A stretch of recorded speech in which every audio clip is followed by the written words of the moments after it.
La libertad es una librería. Un podcast cuyo sentido es el de animarte a la lectura y ayudarte a crear una librería itinerante que viaje contigo. La libertad es una librería. Con la escritora y periodista cubana Zoe Valdés. Realizador Alejandro Sayas Bazán.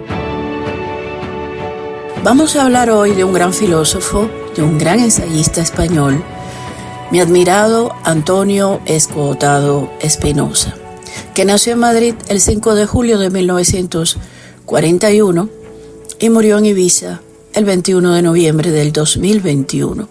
Fue un filósofo, jurista, intelectual, ensayista, traductor y profesor universitario, ya dije español, cuya obra estuvo centrada en los ámbitos del derecho, la filosofía, la sociología, las drogas y su efecto en la sociedad. El libro del que vamos a hablar hoy es uno de los libros más apreciados por mí. Se llama Frente al Miedo y la edición, muy cuidada por cierto, es de Guillermo Herranz, publicado por Página Indómita en España. Bueno, ya lo dije, es uno de los pensadores españoles más relevantes de las últimas décadas. Su obra, centrada inicialmente en el derecho, la filosofía y la sociología, alcanzó notoriedad pública por su investigación sobre las drogas y tras abrirse a variadas disciplinas, transitó desde hace mucho tiempo por la filosofía de la historia. A través de sus ensayos y traducciones, Escotado ha contribuido a desarrollar la sociología de la desviación y el cambio y a aclimatar a nuestra cultura las Biblias físicas y políticas, entre comillas, de Newton y Hobbes.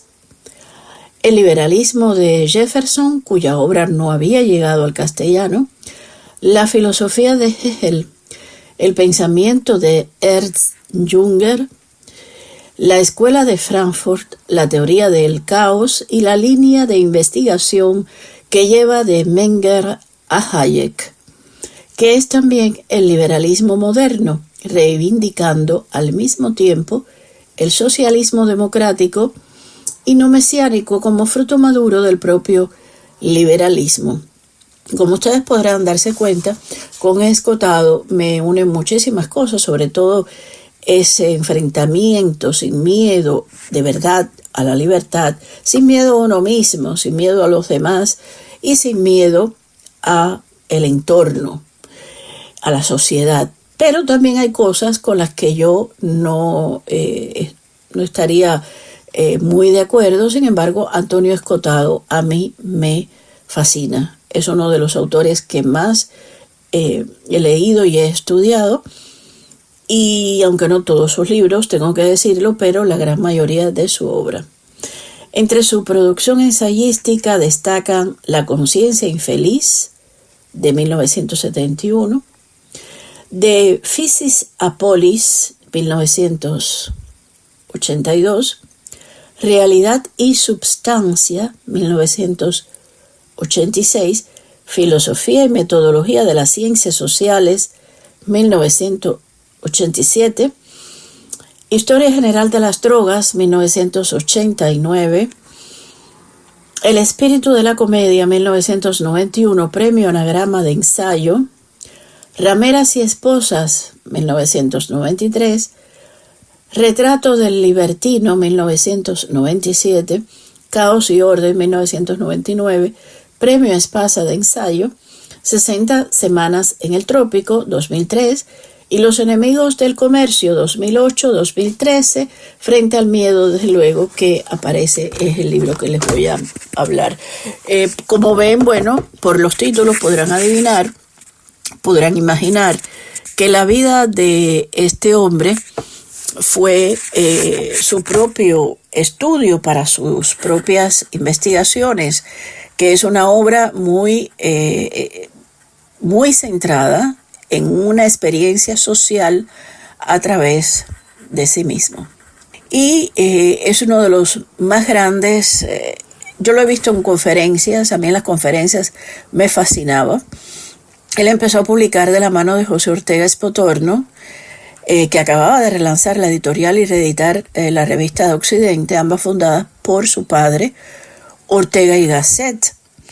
Y allí fue donde apareció el artículo Alucinógenos y Mundo Habitual, su primera incursión en este campo, que contiene las experiencias descritas por Henry Michaud y Aldous Huxley como referencias más inmediatas. Su reflexión derivó pronto hacia la realización de una serie de bioensayos que unas décadas después le llevarían a componer la primera historia cultural de las drogas y una fenomenología de las principales sustancias psicoactivas. En estas publicaciones iniciales, Escotado mezcla cualquiera de los asuntos tratados con su pasión filosófica del momento, el estudio de la obra de Hegel y Freud, dos autores que le influirán permanentemente. Bueno, a mí, vuelvo y digo, Escotado me fascina. Bueno, Ibiza en su vida y la metafísica, por cierto. Y por supuesto, gracias a una excedencia en su puesto de funcionario que en principio no iba a durar más allá de 2 años, Escotado se lanzó en 1970 a experimentar una vida sin lujo sustentada con los ingresos obtenidos mediante traducciones y que prescindía de hábitos convencionales. Fueron sus experiencias con sustancias visionarias como el LSD, así como el estudio incesante, los factores que determinaron al autor al proyecto de elaborar su propio tratado de metafísica. Bueno, no es el único filósofo que lo hizo, recordarán, hay otros filósofos que también experimentaron en el LSD de las drogas, Carlos Castañeda, desde luego, que ustedes conocerán, o quien no lo conocen, busquen sus libros para sus estudios. La primera parte de dicho proyecto implicaba una revisión de los primeros testimonios filosóficos de Physis a Polis, la evolución del pensamiento griego desde Tales a Sócrates, anagrama 1975, como ya he contado, donde intenta ordenar temáticamente los fragmentos dispersos de cada presocrático. Los resultados son discutibles a la hora de recomponer la obra perdida de Heráclito, aunque el estilo gana en fluidez y en economía expresiva. No hay un filósofo que no deba, y esto lo digo con toda seriedad y énfasis, desde luego estudiar y tratar de entender a los presocráticos. Pues Frente al miedo, que es este libro, es un libro extraordinario, desde luego. Yo no dejo de leerlo y releerlo. A lo largo de las últimas décadas, Antonio Escotado ha ofrecido al lector una amplia producción ensayística en la que se aprecia un claro hilo conductor, la afirmación de la libertad como antídoto frente al miedo y las coacciones que empujan al ser humano hacia toda clase de servidumbre. Sumamente interesante, muy recomendable. Vuelvo y reitero, Escotado además, si pueden entrar en YouTube, vean sus conferencias, vean sus intervenciones, las van a disfrutar una enormidad, como también yo lo hago a cada rato. Siguiendo dicho hilo, el de la libertad, el de la filosofía de una libertad, el presente volumen ofrece una selección de ensayos, artículos, conferencias y entrevistas que abarca desde el primer texto publicado en 1967, Los alucinógenos y el mundo habitual, hasta el presente, y que incluye material inédito entre el que destacan textos recientes de reciente creación, como Una zambullida en lo inconsciente sobre Freud y Moral y capitalismo, conferencia pronunciada en la reunión anual de la Sociedad Montpellerin, o Montpellerin, que es como se pronuncia en español. La obra está dividida en 4 partes. La primera, Pensar sin miedo, fíjense qué interesante, contiene la presentación del autor mediante textos autobiográficos o que documentan la evolución de su pensamiento. Le siguen miedo a uno mismo por lo que respecta a nuestra relación con o a la suya con las drogas, miedo a los demás en el terreno de la política y miedo al mundo en el campo de la religión, la filosofía y la ciencia. Como el propio autor declara, se trata de un esfuerzo por, abro comillas, pasar de original a sabio y de ingenioso a ecuánime, cierro comillas, siempre con el explícito afán de mantener una independencia de criterio que considera imprescindible para el ejercicio del pensamiento, abro comillas, la libertad que en sus etapas iniciales llama a la insumisión, madura como sentimiento de goce ante ella misma, cierro comillas, y les puedo asegurar que no hay autor más insumiso, o los hay, pero también cuenta entre ellos, desde luego, Antonio Escotado, este magnífico ensayista. Vamos a hacer esa pausa convocada siempre y regresamos. Estás escuchando La Libertad es una librería, con la escritora y periodista cubana Zoe Valdés.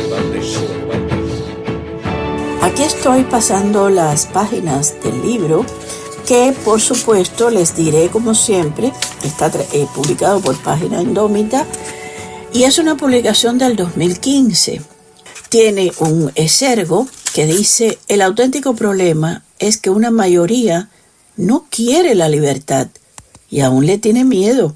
Para llegar a ser libre hay que ser libre, pues la libertad es existencia, concordancia consciente con la existencia, y es el placer sentido como destino de hacerla realidad. Ernst Jünger, La emboscadura.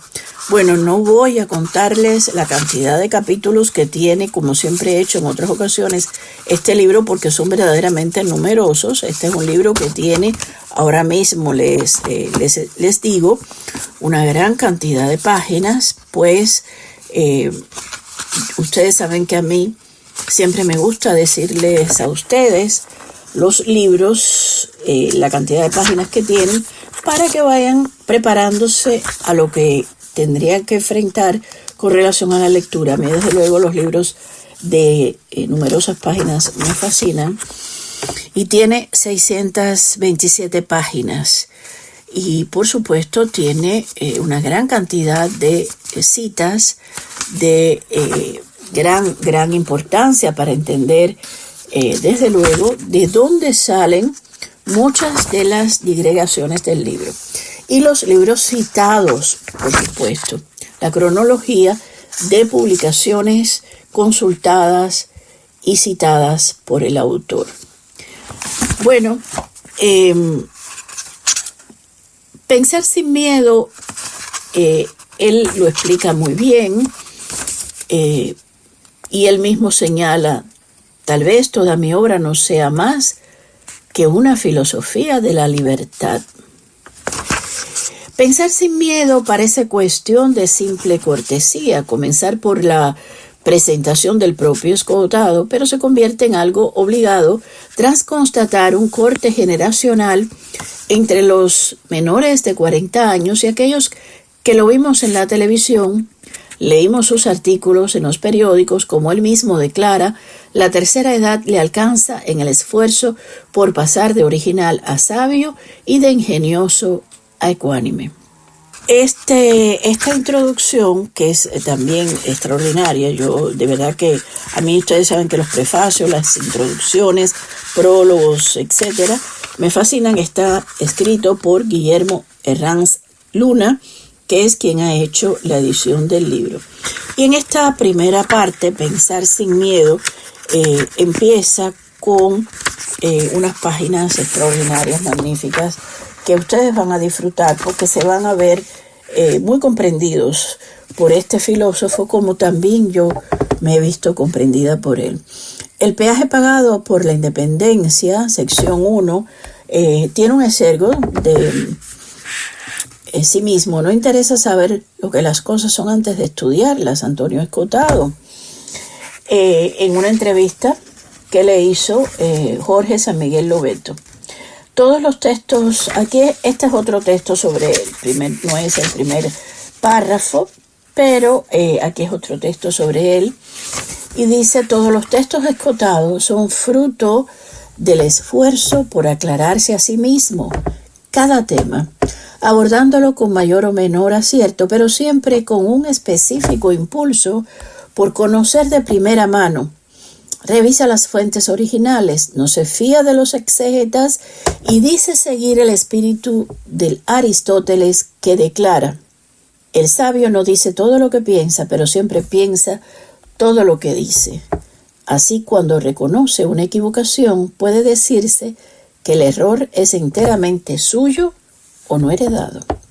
Lo mismo sucede cuando expone aciertos ante un público que rara vez permanece indiferente. Para algunos resultan verdades incómodas, para otros son ideas discutibles o incluso delirantes, difícilmente asimilable para el organismo social.